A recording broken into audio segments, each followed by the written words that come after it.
लद्दाख में एलएसी पर झड़प वाली जगह से पीछे हटे चीनी सैनिक। सूत्रों के अनुसार पीपल्स सेलिब्रेशन ऑफ आर्मी के सैनिकों को टेंट हटाते और बख्तरबंद गाड़ियों से उपकरणों सैनिकों को पीछे हटते देखा गया। कोर कमांडर स्तर की बैठक में बनी सहमति के बाद विश्वास बहाली की ओर यह पहला कदम। आज है जनसंघ के संस्थापक और चिंतक शिक्षाविद डॉक्टर श्यामा प्रसाद मुखर्जी की जयंती। प्रधानमंत्री नरेंद्र मोदी ने भारत की एकता और विकास में योगदान के लिए डॉक्टर मुखर्जी के योगदान को किया नमन। कोविड-19 की रोकथाम के लिए उत्तर प्रदेश सरकार के अभियान में आई तेजी। प्रदेश के गौतम बुद्ध नगर, गाजियाबाद, मेरठ, आगरा, कानपुर जिलों में एंटीजन टेस्टिंग हुई शुरू।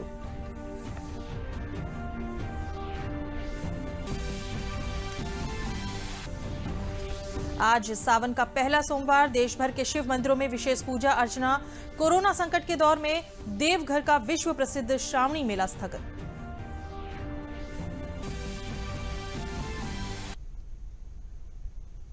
नमस्कार, मैं हूं अलका सिंह और अब समाचार विस्तार से। लद्दाख वास्तविक रेखा नियंत्रण पर झड़प वाली जगह से चीनी सैनिकों के पीछे हटने की शुरुआत हुई है। सूत्रों से मिली जानकारी के मुताबिक चीनी सैनिक अपनी तरफ की वास्तविक नियंत्रण रेखा से पीछे हटते देखे गए हैं।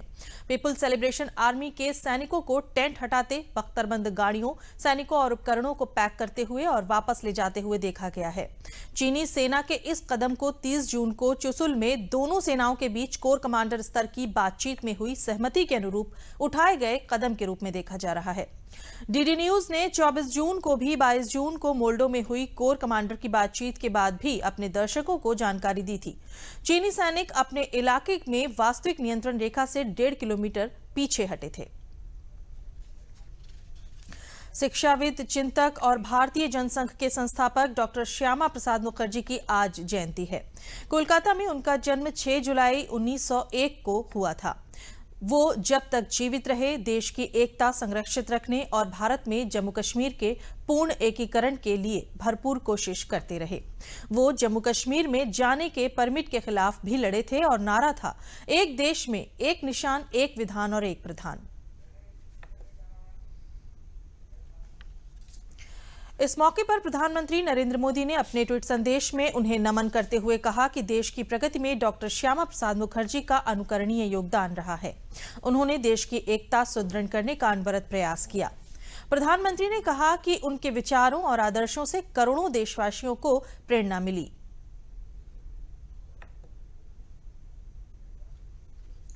कोरोना संकट को अवसर में बदलने के लिए केंद्र सरकार ने आत्मनिर्भर भारत के लिए कदम उठाए और अब डिजिटल दुनिया की बदलती चुनौतियों को देखते हुए ऐप के क्षेत्र में आत्मनिर्भर बनना जरूरी है। इसे देखते हुए प्रधानमंत्री नरेंद्र मोदी ने शुरू किया है आत्मनिर्भर भारत ऐप इनोवेशन चैलेंज, जिसके तहत विभिन्न क्षेत्रों से जुड़े ऐप विकसित करने के लिए मदद भी दी जाएगी। 2 तरीकों से ये चैलेंज काम करेगा, बने हुए ऐप को बढ़ावा देना और नए ऐप बनाना। बेहतरीन और पेशेवर आईटी प्रोफेशनल्स के मामले में भारत दुनिया का सबसे साधन संपन्न देश है। अब देश को एप्लीकेशन यानी ऐप के मामले में भी आत्मनिर्भर बनाने की तैयारी है। इसके लिए प्रधानमंत्री नरेंद्र मोदी ने आत्मनिर्भर भारत ऐप इनोवेशन चैलेंज की शुरुआत की है। इसका मकसद है देश में इनोवेटिव ऐप का इकोसिस्टम तैयार करना। अपने ट्विटर अकाउंट पर इस चैलेंज का ऐलान करते हुए प्रधानमंत्री ने लिखा, आज विश्व स्तरीय मेड इन इंडिया ऐप्स बनाने के लिए तकनीकी और स्टार्टअप समुदाय में अपार उत्साह है। इसके लिए @GOLMEITY और @aim to innovate मिलकर आत्मनिर्भर भारत ऐप इनोवेशन चैलेंज शुरू कर रहे हैं। अपने लिंक्डइन अकाउंट पर चैलेंज के बारे में विस्तार से पीएम मोदी ने जानकारी दी। उन्होंने लिखा, ये चैलेंज 2 ट्रैक पर चलेगा। पहला चैलेंज देश के मौजूदा ऐप को प्रोत्साहित करने का होगा। दूसरी चुनौती नए विश्व स्तरीय ऐप बनाने की। E learning, work from home, gaming, व्यापार, मनोरंजन, सोशल नेटवर्किंग और अन्य क्षेत्रों से जुड़े हो सकते हैं ऐप को विकसित करने में और आगे बढ़ाने में सरकार की मिलेगी मदद। ट्रैक 1 मिशन मोड में चलेगा। 1 महीने के भीतर मौजूदा ऐप की होगी पहचान। ट्रैक 2 नए ऐप बनाने और उनको सही प्लेटफॉर्म उपलब्ध कराने पर केंद्रित रहेगा। प्रधानमंत्री ने देश की युवा पीढ़ी को परंपरागत खेलों को आगे बढ़ाने और बुजुर्गों की चुनौतियों को कम करने के लिए नए ऐप बनाने के सुझाव भी दिए। हमारी युवा पीढ़ी के लिए भी, हमारे स्टार्टअप्स के लिए भी यहाँ एक नया अवसर है और मजबूत अवसर है। हम भारत के पारंपरिक इंडोर गेम्स को नए और आकर्षक रूप में प्रस्तुत करें। उनसे जुड़ी चीजों को जुटाने वाले, सप्लाई करने वाले स्टार्टअप्स बहुत पॉपुलर हो जाएंगे। और हमें ये भी याद रखना है, हमारे भारतीय खेल भी तो लोकल है और हम लोकल के लिए वोकल होने का प्रण पहले ही ले चुके हैं। प्रधानमंत्री ने यह भी कहा कि अगर आपके पास कोई ऐसा प्रोडक्ट है या फिर आपको लगता है कि कुछ अच्छा करने का दृष्टिकोण और क्षमता है, तो टेक कम्युनिटी के साथ जुड़ जाइए। हाल ही में देश ने राष्ट्रीय सुरक्षा पर खतरे के मद्देनजर 59 चीनी मोबाइल ऐप को प्रतिबंधित किया है। प्रधानमंत्री मोदी के आह्वान पर देश में ऐसे ऐप बनेंगे जो न सिर्फ यहाँ की जरूरतें पूरा करेंगे बल्कि दुनिया के लिए भी जरूरी होंगे। स्वास्थ्य मंत्रालय ने भारत में कोविड-19 ताजा जानकारी साझा कर दी है। मंत्रालय के मुताबिक भारत में रिकवरी रेट काफी बेहतर है। आज की तारीख में रिकवरी रेट बढ़कर 60.85% यानी कि 61% के ऊपर चला गया है। कुल 4,24,432 मरीज संक्रमण से मुक्त होकर घर लौट गए हैं, जबकि संक्रमण के सक्रिय मामलों की संख्या बढ़कर 2,53,287 हो गई है। अब तक कोविड से भारत में 19,693 मरीज अपनी जान गंवा चुके हैं। भारत के औषधीय महानियंत्रक द्वारा कोरोना वायरस की 2 स्वदेशी वैक्सीन को ह्यूमन ट्रायल की मंजूरी मिलने को महामारी के अंत की शुरुआत बताया जा रहा है। विज्ञान और प्रौद्योगिकी मंत्रालय के वैज्ञानिक वेंकटेश्वरन ने कहा कि कोवैक्सीन जाइकोडी के मानव परीक्षण की मंजूरी मिलने से कोरोना के अंत की शुरुआत हो गई है। उन्होंने कहा कि पिछले कुछ सालों में भारत वैक्सीन उत्पादन में दुनिया भर में एक बड़ा केंद्र बनकर उभरा है। यूनिसेफ को टीकों की आपूर्ति में 60% भारतीय निर्माताओं की ओर से ये की जाती है। वेंकटेश्वरन ने कहा कि नोवेल कोरोना वायरस का टीका दुनिया में कहीं भी बन सकता है, लेकिन बिना भारतीय निर्माताओं की सहभागिता की आवश्यक मात्रा में वैक्सीन का उत्पादन संभव नहीं है। इस समय दुनिया भर में 140 से ज्यादा टीकों पर काम चल रहा है। इनमें से 11 वैक्सीन ह्यूमन ट्रायल के स्तर पर हैं। देश में इस समय कोवैक्सीन और जाइकोडी के अलावा 6 अन्य स्वदेशी कंपनियां कोरोना वैक्सीन पर काम कर रही हैं। कोरोना वायरस की वैक्सीन 15 अगस्त तक बना लेने की अंतिम तारीख तय करने से जुड़े मामले पर Indian council of medical research ने अब सफाई जारी की है। आईसीएमआर ने कहा है कि वैश्विक रूप से स्वीकृति नियमों के तहत ही फास्ट ट्रैक वैक्सीन बनाई जाएगी। आईसीएमआर का कहना है कि वैक्सीन की प्री क्लिनिकल स्टडी सफलतापूर्वक पूरी हो गई है। अब ह्यूमन ट्रायल के फेज 1 और फेज 2 की शुरुआत होनी है। वैक्सीन को लेकर आईसीएमआर की प्रक्रिया विश्व स्तर पर स्वीकृत मानदंडों के अनुसार ठीक है। आईसीएमआर का कहना है कि हमारा उद्देश्य जल्द से जल्द सभी चरणों को पूरा करना है ताकि बिना किसी देरी के जनसंख्या आधारित परीक्षणों की शुरुआत की जा सके। गौरतलब है कि हाल ही में कोवैक्सीन को ह्यूमन ट्रायल की इजाजत मिली है। आईसीएमआर की ओर से जारी पत्र के मुताबिक 7 जुलाई से ह्यूमन ट्रायल के लिए एनरोलमेंट शुरू हो जाएगा। इसके बाद अगर सभी ट्रायल सही हुए तो उम्मीद है कि 15 अगस्त तक कोवैक्सीन को लॉन्च किया जा सकता है। प्रदेश के चिकित्सा व स्वास्थ्य मंत्री व प्रभारी मंत्री जय प्रताप सिंह ने सुल्तानपुर में कहा कि कोविड-19 की रोकथाम के लिए उत्तर प्रदेश सरकार ने अपने अभियान में तेजी लाई है। उन्होंने बताया कि पश्चिम के गौतम बुद्ध नगर, गाजियाबाद, मेरठ, बुलंदशहर, आगरा, हापुड़, फिरोजाबाद व कानपुर जिलों में एंटीजन टेस्टिंग शुरू कर दी गई है। अब प्रदेश के अन्य जिलों में भी घर घर जांच शुरू कर दी गई है। इसके अतिरिक्त प्रयागराज, गोरखपुर, लखनऊ, कानपुर महानगरों में भी एंटीजन टेस्टिंग से शुरू की गई है।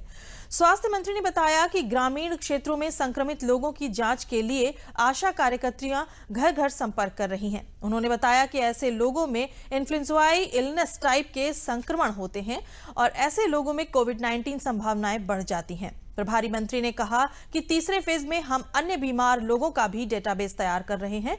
इसकी भी सरकार मॉनिटरिंग कर रही है। सरकार का उद्देश्य मृत्यु दर को कम करना है।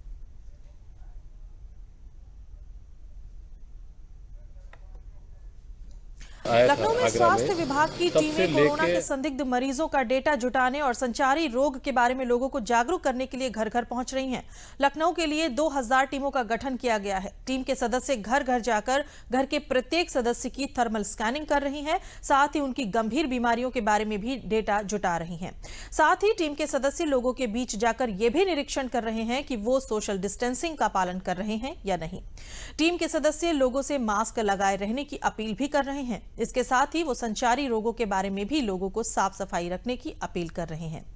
टीम में शामिल आंगनबाड़ी कार्यकर्ता ने बताया कि यदि किसी के घर में जो उपकरण लगाए, जिसमें हर जनपद अस्पतालों में ट्रूनेट मशीन जो 20 से 25 टेस्टिंग कर सकता है प्रतिदिन 1-1.5 घंटे के अंदर।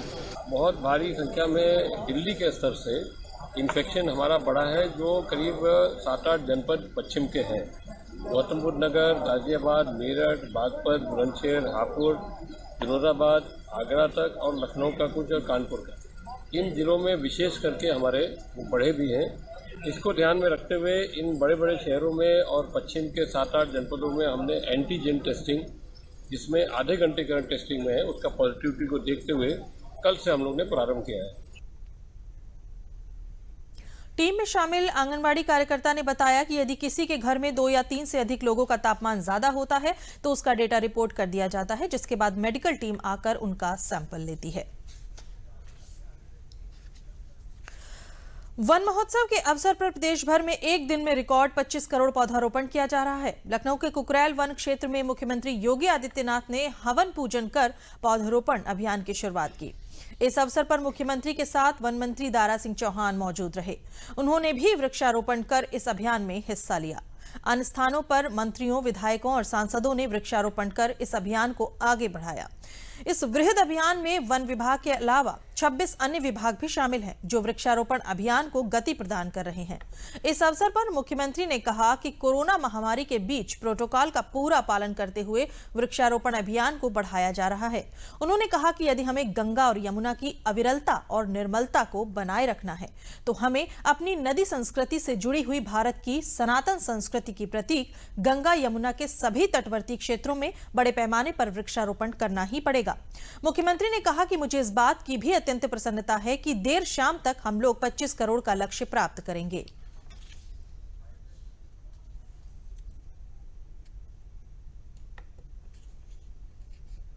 पूरे प्रदेश में 25 करोड़ वृक्षारोपण एक साथ प्रारंभ हुआ है। मैं इसके लिए उत्तर प्रदेश के सभी नागरिकों को गुरु पूर्णिमा की भी और वन महोत्सव के इस भव्य आयोजन की भी हृदय से बधाई देता हूं, अपनी शुभकामनाएं देता हूं। वैश्विक महामारी कोरोना के दौरान भी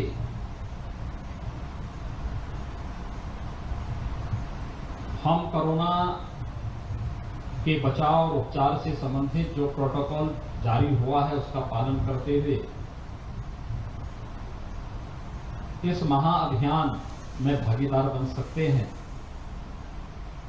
यह वन महोत्सव का बृहद वृक्षारोपण कार्यक्रम का यह अभियान उसका साक्षी बन रहा है और मुझे प्रसन्नता है कि प्रातः काल से ही प्रदेश के सभी 75 जनपदों में अलग अलग स्थानों पर इस कार्यक्रम के प्रति अलग ही जुनून और जोश देखने को मिल रहा है। अब तक 5 करोड़ 30 लाख से अधिक वृक्ष उत्तर प्रदेश के अंदर लग चुके हैं और इसमें निरंतर वृद्धि हो रही है। प्रदेश में मिशन वृक्षारोपण 2020 के तहत पूरे प्रदेश में 25 करोड़ पौधे लगाए जाएंगे। इस कड़ी में गाजियाबाद की एनडीआरएफ यूनिट में भी 4000 पौधों का पौधरोपण किया गया। इस मौके पर केंद्रीय राज्य मंत्री एवं गाजियाबाद के सांसद जनरल वीके सिंह, प्रदेश सरकार में मंत्री अतुल गर्ग, गाजियाबाद जिलाधिकारी अजय शंकर पांडे सहित कई लोग उपस्थित रहे। एनडीआरएफ में प्रत्येक साल हजारों की तादाद में पौधे लगाए जाते हैं। जनरल वीके सिंह ने इस मौके पर बताया कि लगातार बढ़ रहे प्रदूषण से निजात पाने में पौधों का अहम रोल होता है, तो पर्यावरण को संतुलित करने में भी अहम भूमिका पेड़ पौधे ही निभाते हैं। उन्होंने एनडीआरएफ के जवानों का हौसला बढ़ाते हुए कहा कि हमें आप लोगों से ऐसी ही उम्मीद है कि आप लोग समाज के साथ साथ पर्यावरण की भी रक्षा करें। कमांडेंट पीके श्रीवास्तव ने कहा कि एनडीआरएफ पर्यावरण के महत्व को बहुत अच्छी तरह समझती है, इसलिए प्रत्येक साल हजारों की संख्या में एनडीआरएफ के कंपाउंड में वृक्षारोपण किया जाता है। साथ ही लगाए गए पौधों की पूरी देखभाल भी की जाती है।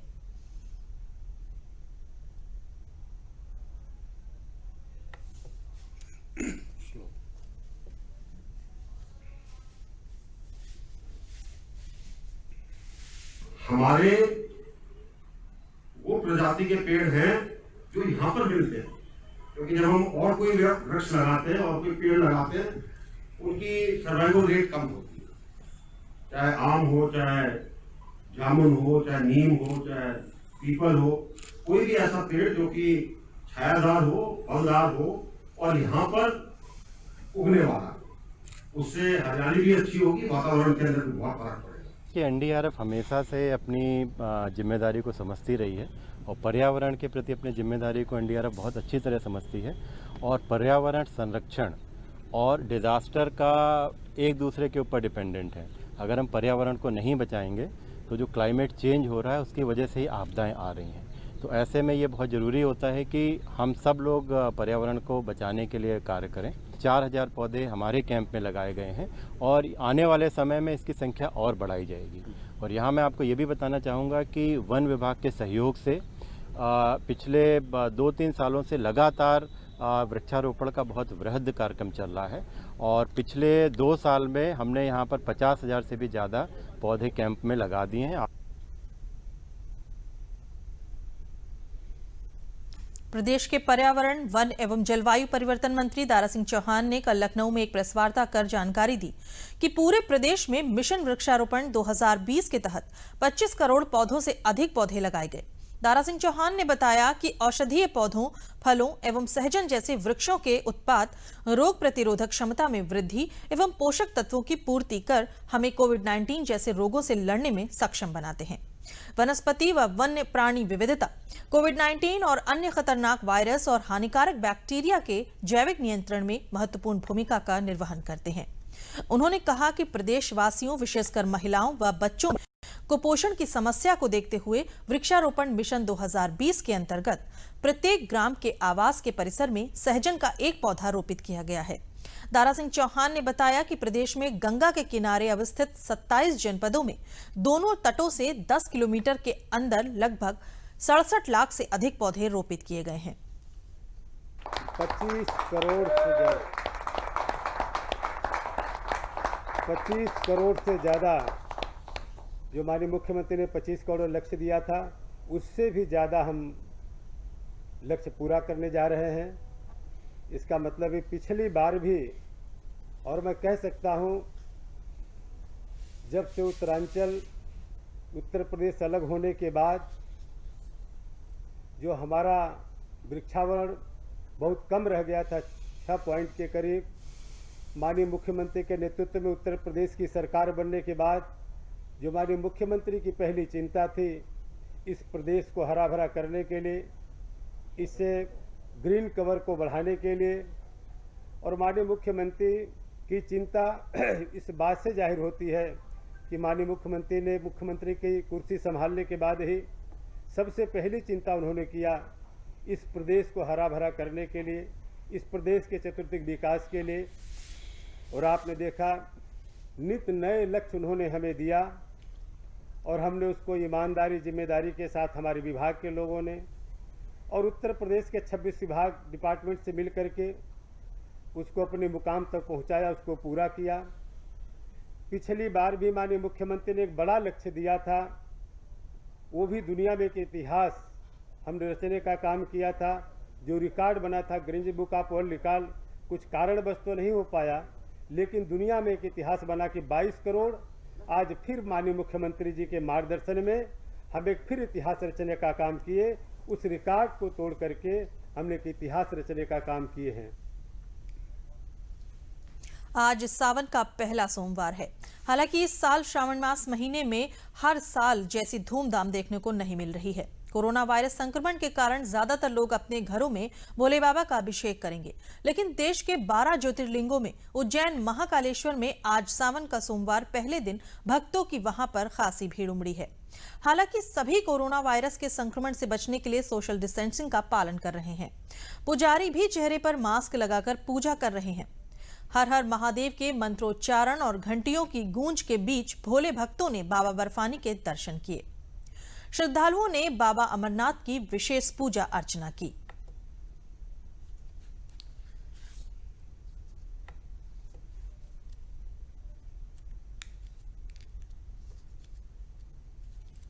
श्रावण मास के पहले सोमवार के अवसर पर आज प्रदेश भर में श्रद्धालु शिव मंदिरों और शिवालयों में सोशल डिस्टेंसिंग का पालन करते हुए पूजा अर्चना कर रहे हैं।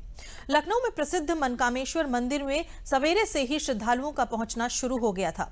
श्रद्धालु भगवान शिव को बेलपत्र और दूध और गंगा जल समर्पित करके उनकी आराधना करते नजर आए। बड़ी संख्या में महिलाएं भी पहुंची। मंदिर की महंत दिव्यागिरी ने श्रद्धालुओं से अनुरोध किया है कि वे कोरोना महामारी को देखते हुए पूरी सतर्कता बरतें और मंदिर में व्यवस्था का ध्यान रखें।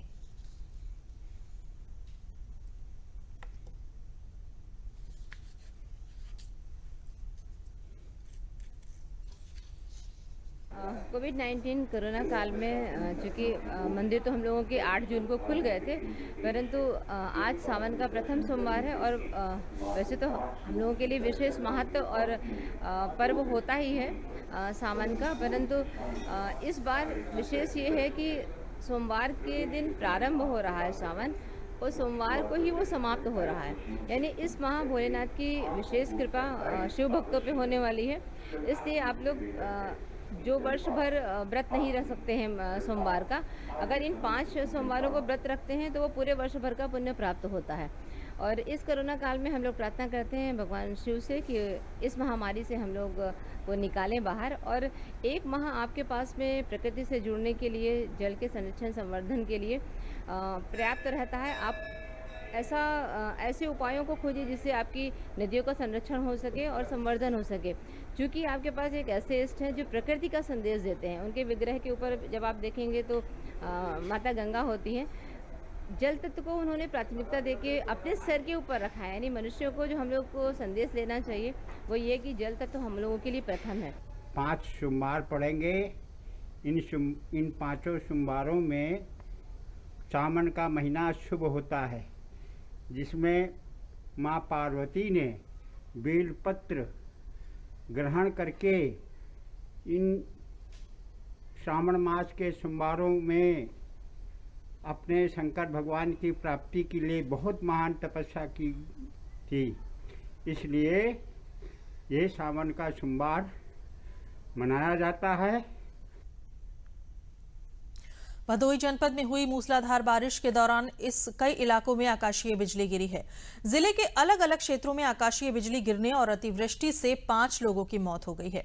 4 की मौत आकाशीय बिजली गिरने से और 1 बालिका की मौत अतिवृष्टि की वजह से गिरी दीवार की चपेट में आकर हुई है। वहीं आकाशीय बिजली की चपेट में आकर 6 लोग झुलसे भी हैं। प्रशासन के अधिकारियों का कहना है कि आकाशीय बिजली और अतिवृष्टि की वजह से जिनकी मौत हुई है उन सभी परिवारों को आर्थिक मदद मुहैया कराई जाएगी। मृतकों के परिजनों को 4-4 लाख रुपए की मदद की जाएगी।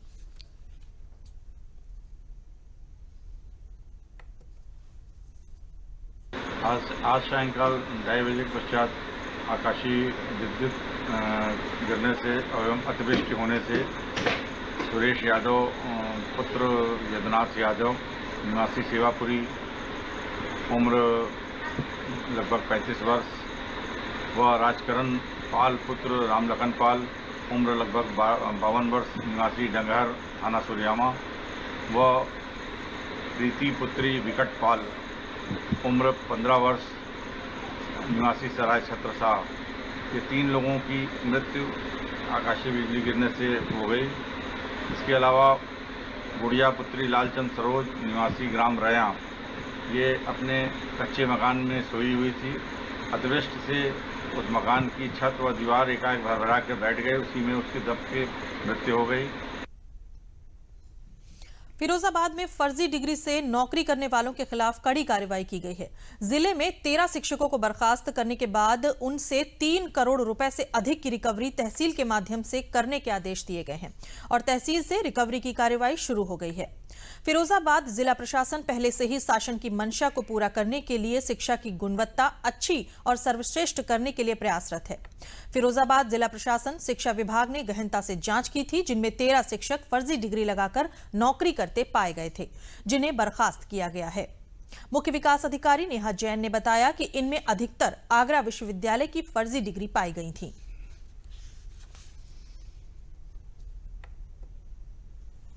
देखिए, इस समय शासन का सारा जो जोर है वो इसी पे है कि हमारी जो शिक्षा की गुणवत्ता है वो बहुत अच्छी और सर्वश्रेष्ठ क्वालिटी की हो। इसके लिए हम लोग किसी भी स्तर पे कॉम्प्रोमाइज़ नहीं कर सकते। स्पेशली अगर फर्जी डिग्री वाले टीचर्स हैं, उनको सबसे पहले हटाने की कार्रवाई ना केवल बेसिक शिक्षा विभाग परंतु अन्य जो समाज कल्याण विभाग द्वारा जो अनुदानित जो विद्यालय है और अन्य अल्पसंख्यक कल्याण द्वारा जो विद्यालय चलाए जा रहे हैं, सब पे एक व्यापक कार्रवाई करी जा रही है, जिसमें जो भी संदिग्ध टीचर्स हैं, जो ज़्यादातर आगरा यूनिवर्सिटी के जो हाईकोर्ट ने 2823 जो सर्टिफिकेट्स थे उसको फेक और टेम्पर्ड डिक्लेयर कर दिया है, उनके तहत हमारे जनपद में और जो एक जनपदी जांच समिति बैठी हुई थी, कुल 13 जो शिक्षक हैं उनको सेवा शुरुआत से ही समाप्त मानते हुए उनकी एक रिकवरी आदेश जो कलेक्टर के नाम पे रहता है वो एक आरसी जारी कराई गई। उत्तर प्रदेश माटी कला बोर्ड के अध्यक्ष धर्मवीर प्रजापति ने कहा कि मिट्टी के बर्तनों का अधिकाधिक प्रयोग करें। उन्होंने कहा कि प्रदेश सरकार द्वारा संचालित माटी कला से जुड़े कामगारों को टूल्स किट योजना के अंतर्गत टूल्स और विद्युत चालित 9 चाकों का निःशुल्क वितरण किया गया है। पूरे प्रदेश में जिलेवार कुम्हार वर्ग को विद्युत संचालित चाक वितरित किया जा रहा है। प्रत्येक चाक की कीमत 16,000 रुपए है, जिसे निःशुल्क वितरित किया जा रहा है। इस मौके पर माटी कला बोर्ड के अध्यक्ष ने लाभार्थियों को चाक की उपयोगिता पर भी विस्तार से समझाया। उन्होंने मिट्टी से बने बर्तनों पर प्रकाश डालते हुए कहा कि मिट्टी के बर्तन अन्य बर्तनों के अपेक्षा सस्ते और लाभकारी हैं। उन्होंने कहा कि जहां एक ओर मिट्टी के बर्तनों से बेरोजगारों को रोजगार मिलेगा, वहीं दूसरी ओर शरीर को भी किसी प्रकार की कोई हानि नहीं होगी। उन्होंने कहा कि शासन द्वारा सभी उप जिलाधिकारी और तहसीलदारों को निर्देश दिए गए हैं कि वो माटी कला से संबंधित मजदूरों को तालाब और पोखरों से मिट्टी को लेने दें। उन्होंने विभागीय कार्यालयों में चाय कुल्हड़ों में पीने पर जोर दिया।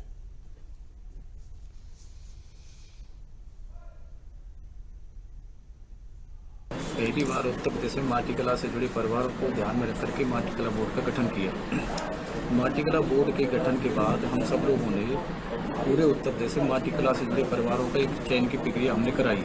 उसमें 36,000 लोगों के नाम हमारे पास पहुंचे हैं। उसमें से 22,000 लोगों के लगभग सभी डिटेल हैं, आधार कार्ड और वो सभी हमारे पास, मोबाइल नंबर सभी हैं।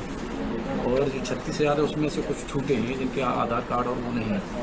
उसी के तहत हम आज यहाँ जनपद में टूल के एक इलेक्ट्रॉनिक चाक उन परिवारों को 9 चाकों को वितरण करने जा रहे हैं। अभी सभी जनपदों में इलेक्ट्रिक चाक जैसे जैसे हमारे पास संख्या का आंकड़ा पहुंचा है, इलेक्ट्रिक चाक हम लोग निःशुल्क बांटने जा रहे हैं। सभी जनपदों में 2 समितियां हम लोग बना रहे हैं। उस समिति में 10 लाख तक का टूल किट सरकार की ओर से, माटी कला बोर्ड की ओर से निःशुल्क उपलब्ध कराया जाए।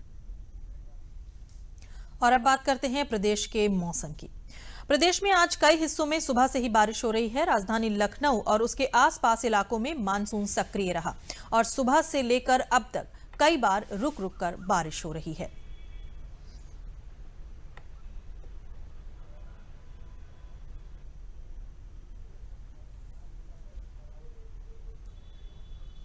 अंत में प्रमुख समाचार एक बार फिर।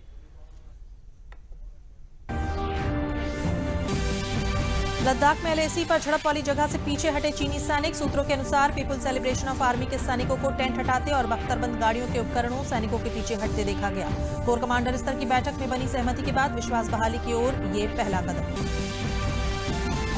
आज है जनसंघ के संस्थापक और चिंतक शिक्षाविद डॉक्टर श्यामा प्रसाद मुखर्जी की जयंती। प्रधानमंत्री नरेंद्र मोदी ने भारत की एकता और विकास में योगदान के लिए डॉक्टर मुखर्जी के योगदान को किया नमन।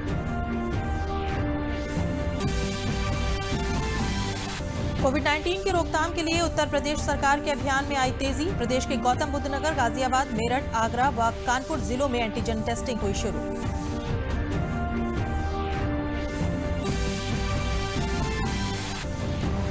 आज सावन का पहला सोमवार, देश भर के शिव मंदिरों में विशेष पूजा अर्चना। कोरोना संकट के दौर में देवघर का विश्व प्रसिद्ध श्रावणी मेला स्थगित।